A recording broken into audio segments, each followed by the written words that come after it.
അവനും തിരുക്കുമാരനും 1000 നന്ദി. എൻ്റെ പേര് ലൈസൻ ലോനപ്പൻ. ഞാൻ തൃശ്ശൂർ ജില്ലയിലെ മുളങ്ങുന്നത്തുകാവ് എന്ന സ്ഥലത്ത് നിന്നാണ് വരുന്നത്. ഞാൻ എൻ്റെ മകനു വേണ്ടി, ജൊഹാൻ ലൈസൻ ചെറിയത്, ജീവനത്തിൽ ഞാൻ സ്നേഹിക്കുന്ന എൻ്റെ മകനു വേണ്ടിയാണ് ഞാൻ ഈ ഉടമ്പടി എടുക്കുന്നതും സാക്ഷ്യം പറയുന്നതുമെല്ലാം. ഉടമ്പടി എടുക്കാനുണ്ടായ സാഹചര്യം ഞാൻ വിശദീകരിക്കട്ടെ. എൻ്റെ മകൻ കഴിഞ്ഞ 2 വർഷമായി 2024 നീറ്റ് എക്സാമിന് MBBS അഡ്മിഷൻ കിട്ടണമെന്ന ആഗ്രഹത്തോടെ നന്നായി പഠിച്ചുകൊണ്ടിരിക്കുകയായിരുന്നു. അപ്പോൾ ഞങ്ങളെല്ലാവരും അതിനുവേണ്ടി പ്രോത്സാഹനം നൽകിക്കൊണ്ടിരുന്നു. അവൻ മേരിഗിരി, കൂത്താട്ടുകുളത്തെ മേരിഗിരി സ്കൂളിൽ ഹോസ്റ്റലിലാണ് പഠിച്ചുകൊണ്ടിരുന്നത്. പക്ഷേ ഏപ്രിൽ മാസത്തിലെ മോഡൽ എക്സാംസ് മുതൽ ഓരോ പരീക്ഷ കഴിയുന്തോറും അവൻ്റെ മാർക്ക് കുറഞ്ഞു വരാൻ തുടങ്ങി. ഞങ്ങൾക്ക് എല്ലാവർക്കും ആകുലതയുണ്ടായി.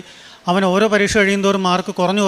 കാരണം മുൻ വർഷങ്ങളിൽ 2023-24 600 അതിലധികമോ മാർക്ക് കിട്ടിയാൽ മാത്രമേ ഒരു ഗവൺമെൻറ് മെഡിക്കൽ കോളേജിൽ അഡ്മിഷൻ കിട്ടുകയുള്ളൂ കേരളത്തിൽ. അതുകൊണ്ട് തന്നെ ഞങ്ങൾ 600 എന്നൊരു ടാർഗറ്റ് ഞങ്ങളുടെ മനസ്സിൽ വെച്ചുകൊണ്ടാണ് ഇവനോട് പഠിക്കാൻ പറഞ്ഞതും ഇവൻ പഠിച്ചുകൊണ്ടിരുന്നതും.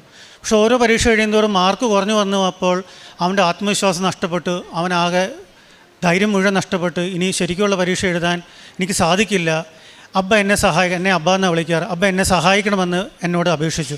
ഞാൻ പറഞ്ഞു, മോനെ നിന്നെ ഞാൻ എങ്ങനെ സഹായിക്കും, നീ പറ ഞാൻ എന്താ ചെയ്യേണ്ടത്? അവൻ പറഞ്ഞു, അബ്ബ എനിക്ക് വേണ്ടി ഉടമ്പടി എടുക്കണം.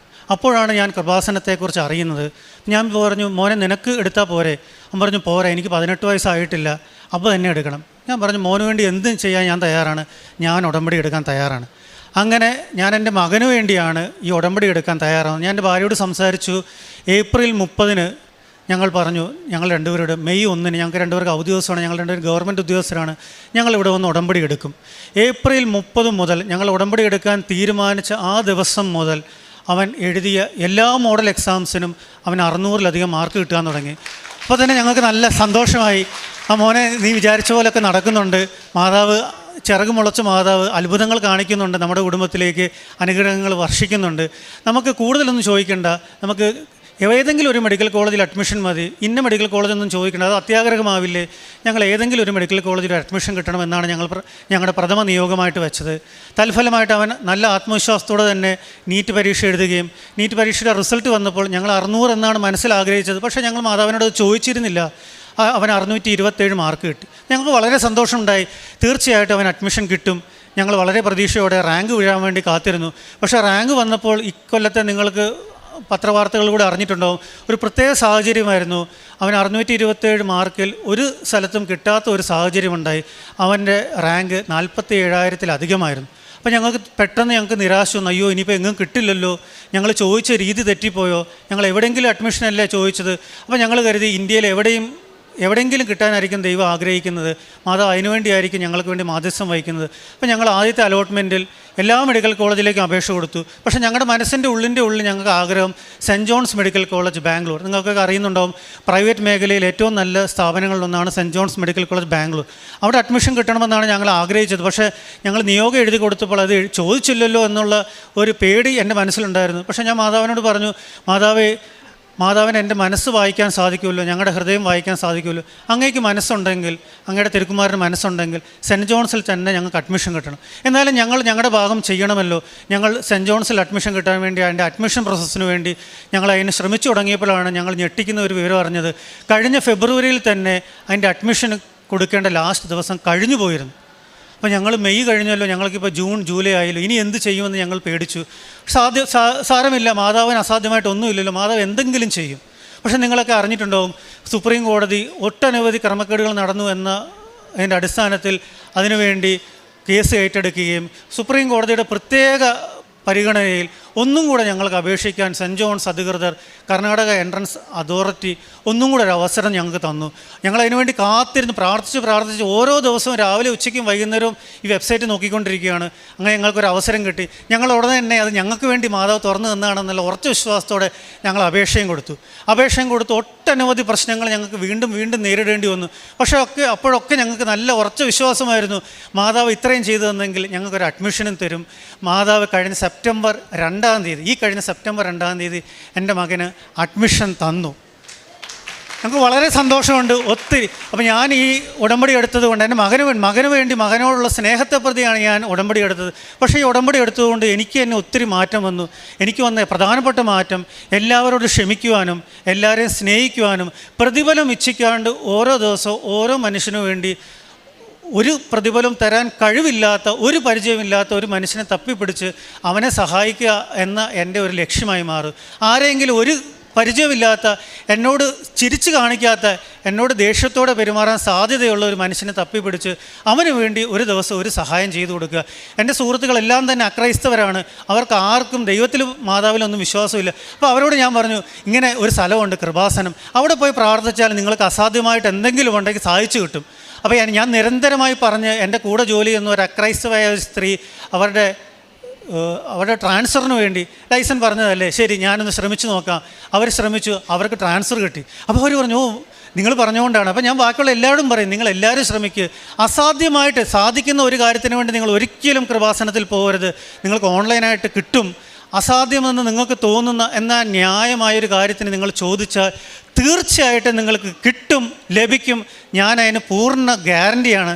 എന്നിൽ കുറേ പേർക്ക് വിശ്വാസമുണ്ട്. അപ്പോൾ ഞാൻ കാരണം ഇപ്പോൾ ഒത്തിരി പേർ കൃപാസനത്തിൽ ഓൺലൈൻ ഉടമ്പടി എടുക്കുന്നുണ്ട്. അതുകൊണ്ട് മാതാവിൻ്റെ മഹത്വം പ്രചരിപ്പിക്കാൻ എനിക്കൊരു അവസരം കിട്ടിയതിനെക്കുറിച്ചും എനിക്ക് സാക്ഷ്യം നിങ്ങളുടെ മുന്നിൽ അവതരിപ്പിക്കാൻ ഒരു അവസരം ദൈവം തന്നതിനെക്കുറിച്ചും ഞാൻ നന്ദിയോടെ ഞാനിത് സമർപ്പിക്കുന്നു. മാതാവിന് ഈശോയ്ക്ക് നന്ദി. എൻ്റെ പേര് ജൊഹാൻ. യാദൃശ്ചികം പരിചയപ്പെട്ട ബേസിലിന് ചേട്ടനാണ് എന്നോട് ഉടമ്പടി എടുക്കാനും ഉടമ്പടി എടുത്ത് എന്തായാലും MBBS അഡ്മിഷൻ കിട്ടുമെന്നും പറഞ്ഞത്. അത് പ്രകാരമാണ് ഞാൻ അബ്ബയോട് പറഞ്ഞത്. അപ്പോൾ അബ്ബ എടുത്തത്. ഞാൻ ആ സമയത്ത് ഹോസ്റ്റലിലായിരുന്നുകൊണ്ട് എനിക്ക് ഇവരുടെ കൂടെ പ്രാർത്ഥിക്കാൻ പറ്റിയില്ലായിരുന്നു. അപ്പോൾ ഞാൻ ആ ഹോസ്റ്റലിൽ ക്രിസ്ത്യൻ ഇൻസ്റ്റിറ്റ്യൂഷൻ ആയതുകൊണ്ട് അവിടെ കുർബാന ഉണ്ടായിരുന്നു എല്ലാ ദിവസവും. അപ്പോൾ കുർബാനയിൽ പങ്കെടുക്കുമായിരുന്നു. എല്ലാ ദിവസം കൊന്ത ചെല്ലുമായിരുന്നു, ബൈബിൾ വായിക്കുമായിരുന്നു. ഇവിടെ നിന്നൊരു എന്തായിരുന്നു രൂപം കിട്ടിയായിരുന്നു മാതാവിൻ്റെ. ആ രൂപം അവിടെ എക്സാമിൻ്റെ സമയത്ത് നീറ്റ് എക്സാമിന് കയറ്റാൻ പറ്റില്ലായിരുന്നു. അതുകൊണ്ട് എണ്ണ പുരട്ടി മാതാവ് ഇവിടുന്ന് കിട്ടിയ കൃപാസനത്തിന് എണ്ണ പുരട്ടിയാണ് ഞാൻ അവിടെ എക്സാം എഴുതാൻ പോയത്. പരിപൂർണ്ണ വിശ്വാസത്തോടെ നന്നായിട്ട് എക്സാം എഴുതാൻ സാധിച്ചു. ഞാൻ ആഗ്രഹിച്ച മാർക്ക് എനിക്ക് തന്നു. പക്ഷേ അവിടെ നീറ്റിൻ്റെ ക്രമക്കേടും റാങ്ക് ലിസ്റ്റിലെ പ്രശ്നമൊക്കെ കാരണം റാങ്ക് വരെ കുറഞ്ഞു പോയി. അപ്പോൾ ഫുൾ നിരാശയായിരുന്നു. ഇനി കിട്ടുമോ ഇല്ലയോ, എവിടെയിൽ നിന്ന് കിട്ടിയാൽ മതി എന്ന അവസ്ഥയായി. അപ്പോഴാണ് ഞങ്ങൾ സെൻറ്റ് ജോൺസിന് വേണ്ടി പ്രാർത്ഥിക്കാൻ തുടങ്ങിയത്. സെൻറ്റ് ജോൺസിൻ്റെ അപേക്ഷയൊക്കെ സമയം കഴിഞ്ഞായിരുന്നു. പക്ഷേ പിന്നെയും മാതാവ് നീട്ടി തന്നു, ഞങ്ങൾക്ക് വേണ്ടി ഒരു അവസരം അവിടെ തന്നു.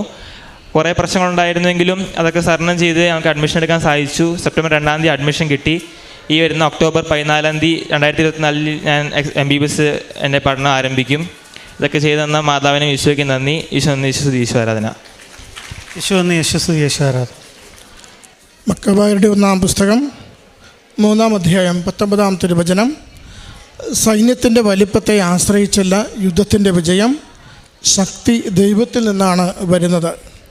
പ്രിയമുള്ളവരെ, ലൈസൻ എന്ന സഹോദരനും മകനും എത്ര സുന്ദരമായിട്ടാണ് ഉടമ്പടി ജീവിതത്തിൻ്റെ നന്മകളെ പങ്കുവയ്ക്കുന്നത്. അമ്മ മാതാവിൻ്റെ സന്നിധിയിൽ ഉടമ്പടി എടുക്കാം എന്ന് തീരുമാനിക്കുമ്പോൾ തന്നെ മകൻ്റെ എൻട്രൻസ് പരീക്ഷയിലുള്ള മാർക്കുകൾ 600-ന് മേളിലേക്ക് പ്രതീക്ഷിക്കാവുന്ന ഒരു പ്രവേശനം കിട്ടുമെന്ന് പ്രതീക്ഷിക്കാവുന്ന നിലയിലേക്ക് ഉയരുന്നു. വീണ്ടും റാങ്ക് ലിസ്റ്റ് വരുമ്പോൾ 600-ഓളം ആഗ്രഹിച്ചു. 627-ഓളം മാർക്ക് നൽകി മകന് വീണ്ടും മെച്ചപ്പെട്ട റിസൾട്ട് മകന് നൽകുന്നു. വിജയം പ്രതീക്ഷിച്ചിരുന്നിടത്ത് അപ്രതീക്ഷിതമായി വന്ന തകർച്ച, പരീക്ഷാ ക്രമക്കേട്, 47,000 റാങ്കിൻ്റെ പിറകിലേക്ക് മകൻ പോകുന്നു. എങ്ങും എവിടെയും കിട്ടത്തില്ല എന്ന സാധ്യതകൾ ഉരുത്തിരിയുമ്പോൾ അല്പം പോലും സംശയമില്ലാതെ അമ്മ മാതാവിൽ ശരണപ്പെട്ട് പ്രാർത്ഥിക്കുന്ന കുടുംബം, വീണ്ടും കോടതിയുടെ ഇടപെടലും റാങ്കിൻ്റെ പുനഃക്രമീകരണവും വീണ്ടും ഒരു സാധ്യത നേടുവാനാവുന്ന വിധത്തിൽ അവരുടെ മാർക്കുകളും റാങ്കും പുനഃക്രമീകരിക്കപ്പെടുന്നു. പിന്നീട് ആഗ്രഹിച്ചിരുന്നത് സെൻറ്റ് ജോൺസ് മെഡിക്കൽ കോളേജിലെങ്കിലും അവിടെ പണ്ടേ പ്രവേശനം തീർന്നുവെന്ന് മനസ്സിലാക്കുമ്പോഴും അമ്മ മാതാവ് ഇത്രത്തോളം എത്തിച്ചുവെങ്കിൽ ഇതിൻ്റെ അവസാനം വരെ കൂടെ ഉണ്ടാകും എന്ന പ്രത്യാശ അതവർക്ക് അവസാനം ആ റാങ്കിലൂടെ, ആ പ്രവേശനത്തിലൂടെ, വീണ്ടും വിളിച്ച ആപ്ലിക്കേഷനിലൂടെ ആ കുടുംബത്തിലുള്ള പ്രവേശനമായി ആ കോളേജിൽ മാറുകയും ചെയ്യുന്നു. കൃപാസന മാതാവിൻ്റെ വലിയൊരു പ്രത്യേകതയാണ് അസാധ്യ കാര്യങ്ങളെ സാധ്യതയുള്ളതാക്കി തരുന്നുവെന്നത്. രണ്ടാമത്തത്, എത്ര കണ്ട് നമുക്ക് ഇനി ഇല്ല എന്ന് തീരുമാനിച്ചുറപ്പിച്ചിരിക്കുന്ന വിഷയത്തിലും പുതിയ വാതിലുകൾ അമ്മ തുറന്നു തരും. അതിന് നമ്മൾ എയർ ലിഫ്റ്റിംഗ് എന്ന് വേണമെങ്കിൽ പറയാൻ സാധിക്കും.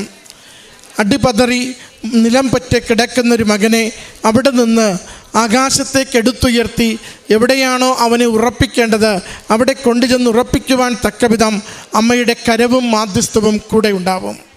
ഈ രണ്ട് അനുഭവങ്ങളും ഈ മകൻ്റെ ജീവിതത്തിൽ നമ്മൾ കാണുകയാണ്.